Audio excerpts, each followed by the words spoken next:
मोहम्मद सा नहीं कोई। पैगंबर हजरत मोहम्मद सल्लल्लाहु अलैहि वसल्लम ने हज के अवसर पर अराफात के मैदान में 9 मार्च 632 ईस्वी को एक अभिभाषण खुतबा दिया जो मानव इतिहास के सफर में एक मील का पत्थर बन गया। मोहम्मद सा नहीं कोई। इसे निसंदेह मानवाधिकार की आधारशिला का नाम दिया जा सकता है। उस समय इस्लाम के लगभग 1.25 लाख अनुगामी लोग वहाँ उपस्थित थे। थोड़ी थोड़ी दूर पर उन्हें नियुक्त किया गया था जो उनके वचन वाक्यों को सुनकर पुनः दोहराते थे। इस प्रकार सारे श्रोताओं ने उनका पूरा अभिभाषण सुना। नहीं कोई मोहम्मद प्रस्तुत है अंतिम ईश्वरी पैगंबर हजरत मोहम्मद सल्लल्लाहु अलैहि वसल्लम का अंतिम हज पर दिया गया अभिभाषण यानी खुतबा। नहीं कोई मोहम्मद सा नहीं कोई। अपने पहले अल्लाह की प्रशंसा, स्तुति और गुणगान किया। मन मस्तिष्क की बुरी उकसाहटों और बुरे कामों से अल्लाह की शरण चाहिए।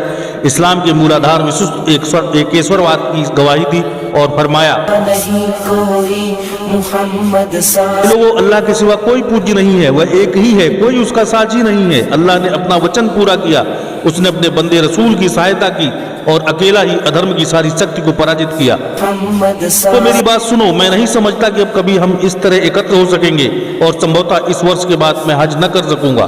कोई मोहम्मद सा। तो अल्लाह फरमाता है कि इंसानों, हमने तुम सबको एक ही पुरुष व स्त्री से पैदा किया और तुम्हें गिरोहों और कबीलों में बांट दिया गया ताकि तुम अलग अलग पहचाने जा सको। अल्लाह की दृष्टि में तुम में सबसे अच्छा और आदर वाला वह है जो अल्लाह से ज्यादा डरने वाला है। कोई मोहम्मद सा नहीं कोई। अरबी को किसी गैर अरबी पर, किसी गैर अरबी को किसी अरबी पर कोई प्रतिष्ठा हासिल नहीं है। न काला गोरे से उत्तम है, न गोरा काले से। हाँ, आदर और प्रतिष्ठा का कोई मापदंड है तो वह ईश्वरायणता है, तकवा है। कोई मोहम्मद सा। मनुष्य आदम की संतान है और आदम मिट्टी से बनाए गए। अब प्रतिष्ठा और उत्तमता के सारे दावे, खून एवं माल की सारी मांगे और शत्रुता के सारे बदले मेरे पांव तले रौंदे जा चुके हैं। बस काबा का प्रबंध और हाजियों को पानी पिलाने की सेवा का क्रम जारी रहेगा। कोई मोहम्मद सा नहीं। इसके लोगों, ऐसा ना हो कि अल्लाह के समक्ष तुम इस तरह आओ कि तुम्हारी गर्दनों पर तो दुनिया का बोझ हो और दूसरे लोग परलोक का सामान लेकर आए, और अगर ऐसा हुआ तो मैं अल्लाह के सामने तुम्हारे कुछ काम ना आ सकूंगा। कोई मोहम्मद सा नहीं। इसके लोगों, अल्लाह ने तुम्हारे झूठे घमंड को खत्म कर डाला और बाप दादा के कारनामों पर तुम्हारे गर्व की कोई गुंजाइश नहीं। लोगों, तुम्हारे खून, माल व इज्जत एक दूसरे पर हराम कर दी गई हमेशा के लिए। इन चीजों का महत्व ऐसा ही है जैसा तुम्हारे इस दिन का और इस मुबारक महीने का। विशेषता इस शहर में तुम सब अल्लाह के सामने जाओगे और वह तुम्हारे कर्मों के बारे में पूछेगा। को कहीं मेरे बात भटक न जाना कि आपस में एक दूसरे का खून बहाने लगो। अगर किसी के पास धरोहर रखी जाए तो इस बात का पाबंद है कि अमानत रखने वाले को अमानत पहुंचा दे। लोगों, हर मुसलमान दूसरे मुसलमान का भाई है और सारे मुसलमान आपस में भाई भाई हैं। अपने गुलामों का ख्याल रखो। हाँ, गुलामों का ख्याल रखो। इन्हें वही खिलाओ जो खुद खाते हो, वैसा ही पहनाओ जैसा तुम पहनते हो। जाहिलियत, अज्ञान का सब कुछ मैंने अपने पैरों से कुचल दिया। जाहिलियत के समय के खून के सारे बदले खत्म कर दिए गए। पहला बदला जिसे मैं क्षमा करता हूँ वह मेरे अपने परिवार का है। रबी बिन हारिस के दूध पीते बेटे का खून जिसे बनु हजील ने मार डाला था, मैं क्षमा करता हूँ। जाहिलियत के समय के ब्याज यानी सूद को अब कोई महत्व नहीं रखते। पहला सूद जिसे मैं निरस्त करता हूँ अब्बास बिन अब्दुल मुत्तलिब के परिवार का सूद है।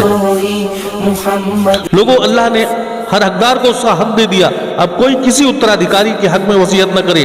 बच्चा उसी की तरफ मंसूब किया जाएगा जिसके बिस्तर पर पैदा हुआ। जिस पर हरामकारी साबित हो सकी उसकी सजा पत्थर है। सारे कर्मों का हिसाब किताब अल्लाह के यहाँ होगा। जो कोई अपना वंश नसब परिवर्तन करे या कोई गुलाम अपने मालिक के बदले किसी और को मालिक जाहिर करे, उस पर खुदा की फिटकार। कर्ज अदा कर दिया जाए, मांगी हुई वस्तु वापस करनी चाहिए, उपहार का बदला देना चाहिए, और जो कोई किसी की जमानत ले उसे दंड तावान अदा करे। किसी के लिए जायज नहीं कि वह अपने भाई से कुछ ले सिवाय उसके जिस पर उसका भाई राजी हो और खुशी खुशी दे। स्वयं पर एवं दूसरों पर अत्याचार न। औरत के लिए जायज नहीं कि वो अपने पति का माल उसकी अनुमति के बिना किसी को दे। देखो, तुम्हारे ऊपर तुम्हारी पत्नियों के कुछ अधिकार हैं, इसी तरह उन पर तुम्हारे कुछ अधिकार हैं। औरतों पर यह तुम्हारा अधिकार है कि अपने पास किसी ऐसे व्यक्ति को न बुलाएं जिसे तुम पसंद नहीं करते और कोई खयानत न करें, और अगर वह ऐसा करें तो अल्लाह की ओर से तुम्हें उसकी अनुमति है कि उन्हें हल्का फुल्का शारीरिक दंड दो और वह बाज आ जाए तो अच्छी तरह खिलाओ और पिलाओ। औरतों से सद्व्यवहार करो क्योंकि तुम्हारी पाबंद है और स्वयं अपने लिए कुछ नहीं कर सकती। अतः इनके बारे में अल्लाह से डरो कि तुम्हें तुमने इन्हें अल्लाह के नाम पर हासिल किया है और उसी के नाम पर वो तुम्हारे लिए हलाल हुई हैं। लोगों मेरी बात समझ लो, मैंने तुम्हारे लिए अल्लाह का संदेश पहुंचा दिया। मैं तुम्हारे बीच एक ऐसी चीज छोड़कर जाता हूं कि तुम कभी नहीं भटकोगे यदि उस पर कायम रहे, और वो अल्लाह की किताब कुरान है। हाँ देखो, धर्म यानी दीनी मामलात में सीमा के आगे न बढ़ना कि तुमसे पहले के लोग इन्हीं कारणों से नष्ट कर दिए गए। शैतान का भी इस बात की कोई उम्मीद नहीं रह गई कि अब उसकी इस शहर में इबादत की जाएगी, किंतु ये संभव है कि ऐसे मामलात में जिन्हें तुम कम महत्व देते हो उसकी बात मान ली जाए और वो इस पर राजी है। इसलिए तुम उससे अपने धर्म यानी दीन और ईमान की रक्षा करना। लोगों अपने रब की इबादत करो, 5 वक्त की नमाज अदा करो, पूरे महीने के रोजे रखो, अपने धन की ज़कात खुशदिली के साथ देते रहो, अल्लाह के घर काबा का हज करो, अपने सरदार का आज्ञा पालन करो, तो अपने रब की जन्नत में दाखिल हो जाओ। मुहम्मद सा नहीं कोई। अब अपराधी स्वयं अपने अपराधी का जिम्मेदार होगा, और अब न बाप के बदले बेटा पकड़ा जाएगा और न बेटे का बदला बाप से लिया जाएगा। मुहम्मद सा सुनो, जो लोग यहाँ मौजूद हैं उन्हें चाहिए कि आदेश और ये बातें उन लोगों को बताएं जो यहाँ नहीं है। हो सकता है कि कोई अनुपस्थित व्यक्ति तुमसे ज्यादा इन बातों को समझने और सुरक्षित रखने वाला हो। मुहम्मद सा नहीं। लोगों, तुमसे मेरे बारे में अल्लाह के यहाँ पूछा जाएगा, बताओ तुम क्या जवाब दोगे?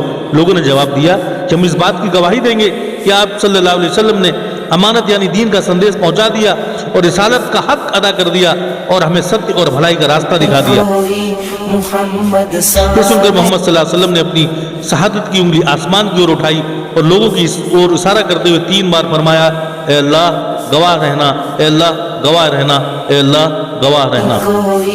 मुहम्मद सा नहीं कोई। पैगंबर हज़रत मोहम्मद सल्लल्लाहु अलैहि वसल्लम की जीवनी और शिक्षाओं की पुस्तक प्राप्त करने के लिए हमें नीचे दिए नंबर पर मैसेज कर सकते हैं। ज़माने भर में ढूंढा है, मुहम्मद सा नहीं कोई।